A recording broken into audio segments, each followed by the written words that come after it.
হায় হায় রে, ঢাকা শহরের মানুষ এই নীলায় দেখার জন্যে পাগল হয়ে আছে। এখানে তো এসে দেখি কোনো কিছুরে নীলা খেলা নাই, শুধু মানুষের নীলা খেলা। তা দেখেন বন্ধুগণ, এই জায়গাটাতে শুধু চারিদিকেই কাশফুলের গাছ, এখনো কাশফুল ফুটে নাই। এই সব জায়গা দেখার জন্যে কত দূর দূরান্ত থেকে লোকজন এসেছে দেখার। আর দেখতেছি মাঝে মাঝে পোলাপানেরা ফুটবল খেলতেছে, ক্রিকেট খেলতেছে, আর সাইডে মাইটে ছবি তুলতেছে। ওই যে কাশিয়া ফুলের ওইখানে মেয়ে মানুষ পিকচার তুলতেছে, ছবি তুলতেছে। এই সব জায়গা দেখার জন্য টাকা খরচ করে আমি এসেছি।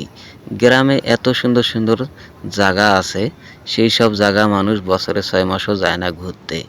আর আমি এসেছি এই ঢাকা শহরের এই কাশিয়াবাড়ি দেখার জন্যে। তা দেখেন বন্ধুগণ, আপনাদেরকে কাশিয়াবাড়ি কেমন লাগে।